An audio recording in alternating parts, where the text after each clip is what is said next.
नमस्कार दोस्तों, हमारे चैनल में आप सबका हार्दिक स्वागत है। दोस्तों, 12 राशियां और 9 ग्रह का चक्र हमेशा ही चलता रहता है और यह कभी नहीं रुकता है। कभी कोई ग्रह उच्च का होता है तो कभी कोई ग्रह नीच का होता है।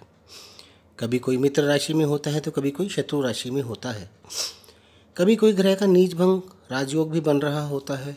अभी जो स्थिति चल रही है, शायद ही यह स्थिति कभी किसी ने देखी होगी या गौर किया होगा, क्योंकि सभी ग्रह अपनी कुछ अलग ही स्थिति में रहकर फल देने वाले हैं। 15-20 दिन आगे पीछे सभी ग्रह अपनी कुछ विशेष स्थिति में प्रवेश कर रहे हैं। शनि जो कि मकर राशि में प्रवेश कर चुके हैं। मकर राशि शनि की अपनी राशि है और मकर राशि में शनि का गोचर कम से कम 30 साल के पश्चात होता है। इससे पहले शनि का मकर राशि में गोचर 15 दिसंबर 1990 को हुआ था। शनि के मकर राशि में गोचर करने के लिए सभी लोग पता नहीं कितने समय से वेट कर रहे थे और उसके बाद अब शनि का मकर राशि में गोचर 24 जनवरी 2020 को हुआ है। शनि की अपनी राशि में बहुत अच्छे फल माने जाते हैं, किंतु डिग्री के हिसाब से देखें तो शनि जब तक अपनी बाल अवस्था को पार नहीं कर लेंगे वो अपने उत्तम फल देने की पोजीशन में नहीं होंगे। किंतु अभी शनि को भी अपनी बाल अवस्था से निकलने में लगभग यह साल पूरा ही लग जाएगा, क्योंकि शनि को 2.5 वर्ष के हिसाब से 1 डिग्री पार करने में 1 महीने का समय लग जाता है। तब जाकर वह 30 महीने यानी 2.5 वर्ष में 30 डिग्री पूरा करते हैं और 6 डिग्री पार करने पर शनि की बाल अवस्था पार होती है और शनि अपने अच्छे फल दे पाते हैं। किंतु 11 मई को 142 दिन के लिए शनि वक्री भी हो रहे हैं और फिर मार्गी होकर वह रास्ता भी पूरा करेंगे जितना वो 142 दिन में उल्टा चले थे।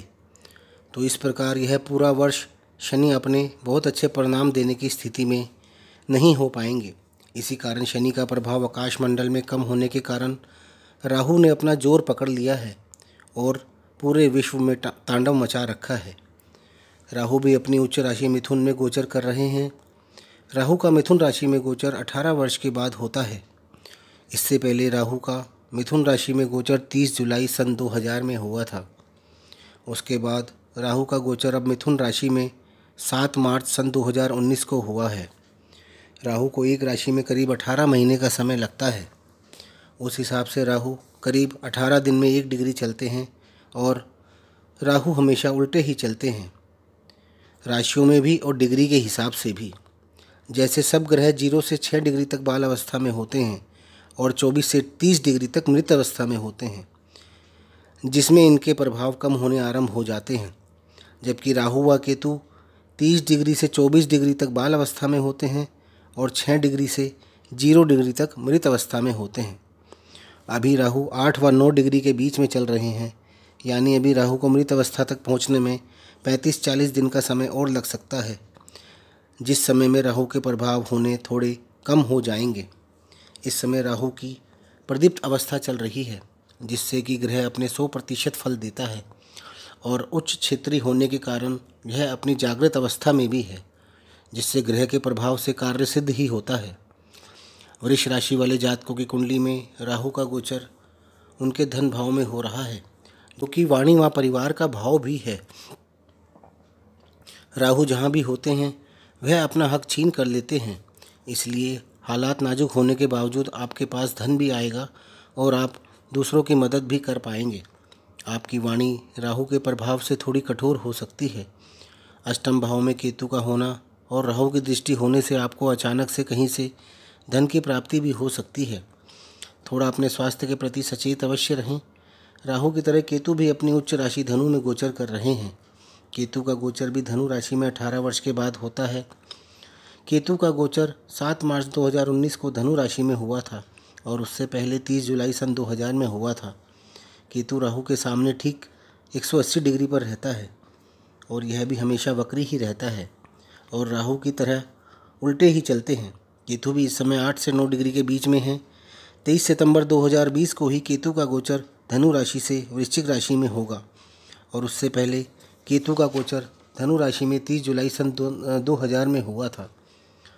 गुरु का गोचर भी स्वयं की राशि धनु में ही चल रहा था, किंतु 30 मार्च को गुरु भी अपनी नीच राशि मकर में 3 महीने के लिए प्रवेश कर चुके हैं, किंतु मकर राशि के स्वामी शनि के वहाँ पर स्वयं मौजूद होने के कारण गुरु का नीच भंग हो चुका है, जिस कारण से गुरु के बुरे परिणाम पूरी तरह से बुरे नहीं रह जाएंगे। और गुरु के नीच भंग होने के कारण नीच भंग राजयोग बनेगा, जिस कारण से आपको गुरु के अच्छे परिणाम भी देखने को मिलेंगे।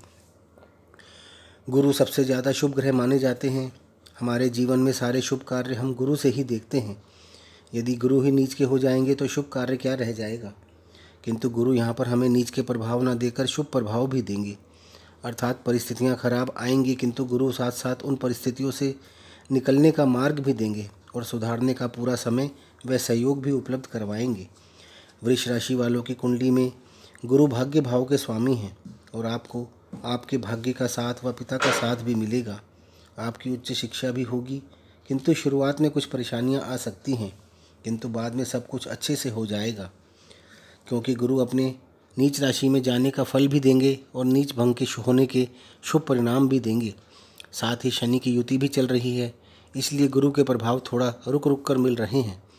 गुरु मुख्यतः धन व ज्ञान यानी शिक्षा के कारक हैं। आपको ये सब प्राप्त होगा, किंतु थोड़ा रुक कर। शनि व गुरु के साथ मंगल भी उच्च के होकर युति में चल रहे हैं और मंगल अपनी उच्च राशि मकर में 4 महीने तक रहने वाले हैं। मकर राशि आपके 9वें भाव में है। मंगल की सीधी दृष्टि आपके पराक्रम भाव पर है, जिसके कारक स्वयं मंगल ही होते हैं और अपने कारक भाव पर दृष्टि होने से उस भाव के कार्यों में वृद्धि हो जाती है। यानी इस समय में आपका साहस व पराक्रम खूब बढ़ा चढ़ा रहेगा। आपके शत्रु आपके सामने खड़े होने की हिम्मत नहीं जुटा पाएंगे। आप यदि जॉब में हैं तो निश्चित ही आपके द्वारा किए गए कार्यों की तारीफ होगी और आपकी प्रमोशन के योग बनेंगे। मंगल कोई भी कार्य झट से कर देता है, इसलिए यहाँ भी मंगल अपने कार्यों में देरी ना करके आपको कोई भी परिणाम जल्द ही दे देंगे। सूर्य भी 13 अप्रैल से अपनी उच्च राशि मेष में गोचर कर चुके हैं। सूर्य को आरोग्य का कारक माना जाता है और सूर्य के उच्च का होने पर देश में व आपके जीवन में आरोग्यता की वृद्धि होगी। सूर्य करीब 1 साल में अपना राशि चक्र पूरा करते हैं और एक राशि में करीब 1 महीने तक रहते हैं, यानी एक दिन में 1 डिग्री चलते हैं। मेष राशि में वापस आने के लिए सूर्य को पूरा 1 साल का वक्त लगेगा। सूर्य आपकी कुंडली में 4th भाव के स्वामी हैं और स्वयं 12वें भाव में स्थित हैं। माता का स्वास्थ्य का थोड़ा ध्यान रखें। आप यदि गवर्नमेंट पोस्ट पर है तो यह समय आपके लिए बहुत ही अच्छा रहने वाला है। आप इस समय तारीफ़ के पात्र बन सकते हैं। आपकी प्रमोशन भी हो सकती है। इस समय देश में फैली बीमारी पर सूर्य के उच्च का होने का बहुत प्रभाव पड़ेगा, क्योंकि इससे आरोग्यता बढ़ेगी और सूर्य के तेज से इस बीमारी की तेज़ी में बहुत कमी देखने को मिलेगी। व्यापार, वाणी व बुद्धि के कारक बुध 24 मई से अपनी स्वयं की राशि मिथुन में आ जाएंगे और यहाँ पर 1 अगस्त तक पूरे 70 दिन तक आपके द्वितीय भाव में रहेंगे, जो कि वाणी, परिवार व धन का भाव है। 70 दिन तक बुद्धि व वाणी व धन के कारक का अपनी राशि में होने के आपको बहुत ही अच्छे परिणाम देखने को मिलेंगे। आपकी वाणी इस समय में काफ़ी नम्र हो सकती है। आप अपनी वाणी के माध्यम से ही धन अर्जन भी कर सकते हैं। आपकी बुद्धि बहुत तेज़ी से कार्य करेगी। आपके परिवार वालों से भी इस समय आपके संबंध अच्छे हो सकते हैं। आपके कार्यों की तारीफ़ हो सकती है। जिसका जन्म का बुध यहाँ पर होता है वो लोग गायक, भजन करने वाले या बहुत बड़े एंकर भी हो सकते हैं, क्योंकि ये लोग अपनी वाणी से ही धनार्जन करते हैं। आपकी जमा पूंजी जो लगातार खर्च हो रही थी उसमें ब्रेक लग सकता है। आपके पास इस समय कहीं से धन आने के योग भी बन सकते हैं और संभव है कि इस समय में आप धन संचय भी कर पाएंगे। ये 70 दिन बुध का मिथुन राशि का गोचर आपके लिए बहुत ही शुभ रहने वाला है। वैभव व सारे सुख साधनों के कारक शुक्र का गोचर इस समय अपने स्वयं की राशि वृष में 28 मार्च 2020 से चल रहा है और यह पूरे 127 दिन तक यानी कि 1 अगस्त 2020 तक रहेगा। शुक्र आपके लग्नेश हैं, इसलिए शुक्र आपके लिए सबसे ज़्यादा शुभ हैं और लग्नेश में होना आपके लिए बहुत ही ज़्यादा अच्छा संयोग है।